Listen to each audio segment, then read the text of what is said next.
Greetings. Welcome to Consider the Alternative, a Course in Miracles channel. Today we're on lesson 82 from Review 2. And from the text, Chapter 11, God or the Ego, Introduction. Either God or the ego is insane. If you will examine the evidence on both sides fairly, you will realize this must be true. Neither God nor the ego proposes a partial thought system. Each is internally consistent, but they are diametrically opposed in all respects, so that partial allegiance is impossible. Remember, too, that their results are as different as their foundations, and their fundamentally irreconcilable natures cannot be reconciled by vacillations between them. Nothing alive is fatherless, for life is creation. Therefore, your decision is always an answer to the question, "Who is my father?" And you will be faithful to the father you choose. Yet, what would you say to someone who believed this question really involves conflict? If you made the ego, how can the ego have made you? The authority problem is still the only source of conflict because the ego was made out of the wish of God's Son to father him. The ego, then, is nothing more than a delusional system in which you made your own father. Make no mistake about this. It sounds insane when it is stated with perfect honesty, but the ego never looks on what it does with perfect honesty. Yet, that is its insane premise, which is carefully hidden in the dark cornerstone of its thought system. And either the ego which you made is your father, or its whole thought system will not stand. You make by projection, but God creates by extension. The cornerstone of God's creation is you, for his thought system is light. Remember the rays that are there unseen. The more you approach the center of his thought system, the clearer the light becomes. The closer you come to the foundation of the ego's thought system, the darker and more obscure the way becomes the way. Yet even the little spark in your mind is enough to lighten it. Bring this light fearlessly with you and bravely hold it up to the foundation of the ego's thought system. Be willing to judge it with perfect honesty. Open the dark cornerstone of terror on which it rests and bring it out into the light. There you will see that it rested on meaninglessness and that everything of which you have been afraid was based on nothing. My brother, you are part of God and part of me. When you have at last looked at the ego's foundation without shrinking, you will also have looked upon ours. I come to you from our Father to offer you everything again. Do not refuse it in order to keep a dark cornerstone hidden, for its protection will not save you. I give you the lamp, and I will go with you. You will not take this journey alone. I will lead you to your true Father, who hath need of you as I have. Will you not answer the call of love with joy? That was introduction. I'm going to go ahead and include section 1 just to maintain the approximate recording time. Chapter 11, Section 1, The Gifts of Fatherhood. You have learned your need of healing. Would you bring anything else to the sonship, recognizing your need of healing for yourself?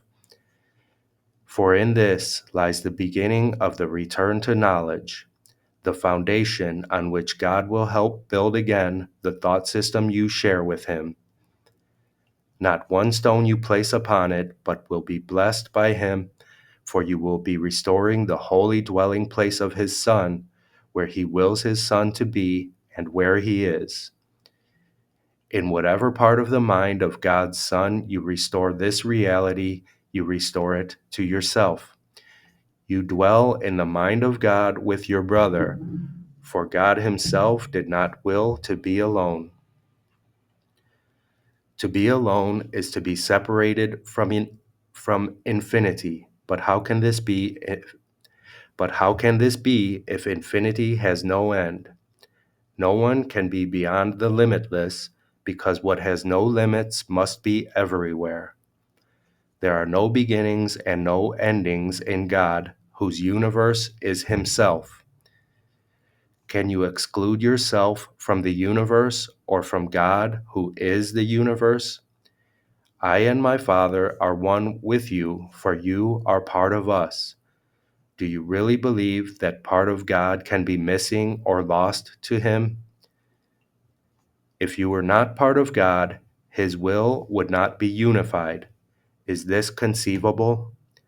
Can part of his mind contain nothing?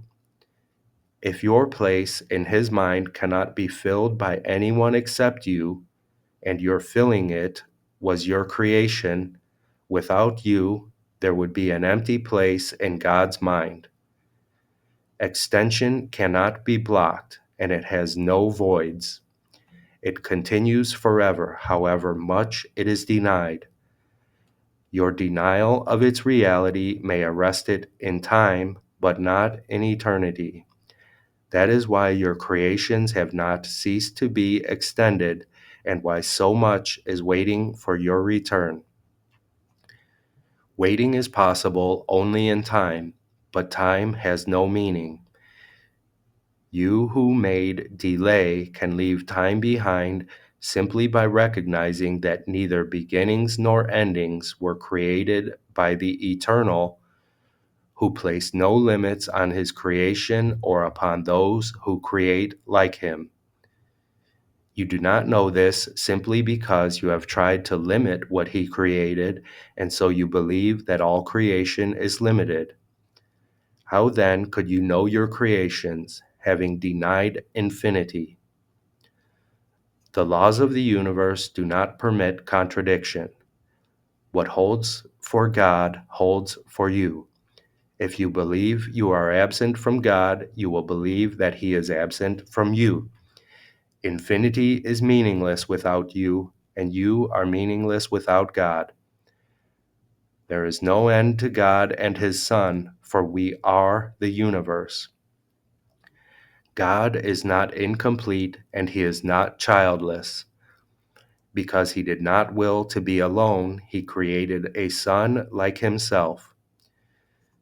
Do not deny him his Son, for your unwillingness to accept his fatherhood has denied you yours. See his creations as his Son, for yours were created in honor of him.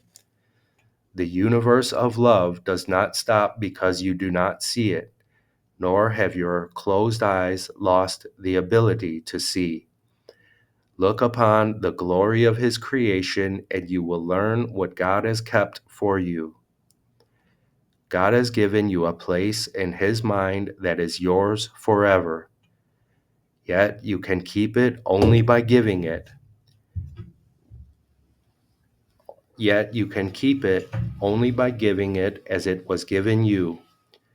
Could you be there? Could you be alone there when it was given you because God did not will to be alone? God's mind cannot be lessened. It can only be increased, for everything he creates has the function of creating. Love does not limit, and what it creates is not limited. To give without limit is God's will for you, because only this can bring you the joy that is his and that he wills to share with you. Your love is as boundless as his because it is his. Could any part of God be without his love, and could any part of his love be contained? God is your heritage because his one gift is himself. How can you give except like him if you would know his gift to you. Give then without limit and without end to learn how much he has given you. Your ability to accept him depends on your willingness to give as he gives. Your fatherhood and your Father are one. God wills to create, and your will is his. It follows then that you will to create, since your will follows from his. And being an extension of his will, yours must be the same. Yet, what you will, you do not know. This is not strange when you realize that to deny is to not know. God's will is that you are his son. By denying this, you deny your own will and therefore do not know what it is. You must ask what God's will is in everything because it is yours. You do not know what it is, but the Holy Spirit remembers it for you. Ask him, therefore, what God's will is for you, and he will tell you yours. It cannot be too often repeated that you do not know it. Whenever what the Holy Spirit tells you appears to be coercive, it is only because you have not recognized your will. The projection of the ego makes it appear as if God's will is outside yourself and therefore not yours. In this interpretation, it seems possible for God's will and yours to conflict. God then may seem to demand of you what you do not want to give and thus deprive you of what you want. Would God, who wants only your will, be capable of this? Your will is his life, which he has given to you. Even in time, you cannot live apart from him. Sleep is not death. What he created can sleep but cannot die. Immortality is his will for his Son, and his Son's will for himself. God's Son cannot will death for himself because his Father is life, and his Son is like him. Creation is your will because it is his. You cannot be happy unless you do what you truly will, and you cannot change this because it is immutable. It is immutable by God's will and yours, for otherwise his will would not be extended. You are afraid to know God's will because you believe it is not yours. This belief is your whole sickness and your whole fear. Every symptom of sickness and fear arises here because this is the belief that makes you want not to know. Believing this, you hide in darkness, denying that the light is in you.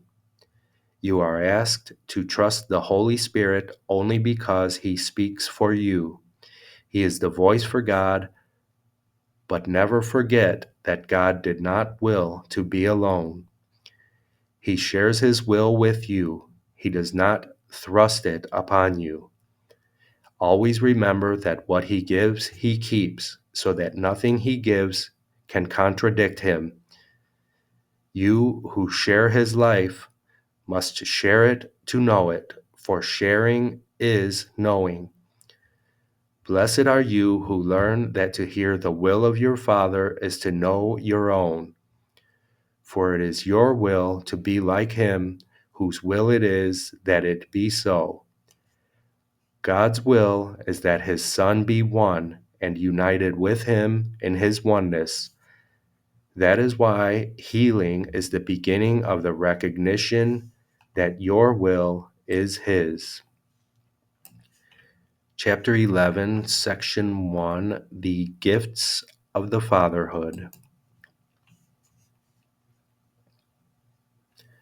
Lesson 82. We will review these ideas today. 63. The light of the world brings peace to every mind through my forgiveness. My forgiveness is the means by which the light of the world finds expression through me. My forgiveness is the means by which I become aware of the light of the world in me. My forgiveness is the means by which the world is healed together with myself. Let me then forgive the world that it may be healed along with me. Suggestions for specific forms for applying this idea are: let peace extend from my mind to yours. Name. I share the light of the world with you. Name. Through my forgiveness, I can see this as it is. 64. Let me not forget my function. I would not forget my function because I would remember myself. I cannot fulfill my function if I forget it. And unless I fulfill my function, I will not experience the joy that God intends for me. Suitable, specific forms of this idea include: let me not use this idea to hide my function from me.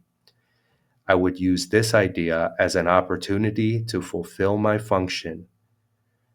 This may threaten my ego, but cannot change my function in any way.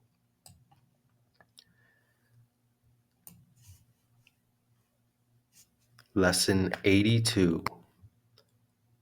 The light of the world brings peace to every mind through my forgiveness. And let me not forget my function. As a reminder, we're covering one idea for the first part of the day and the second idea for the second part of the day, with a longer practice period and as many shorter practice periods as you can remember for both ideas, for each idea, in the morning and then in the afternoon or latter part of the day. I love you. I'll see you tomorrow.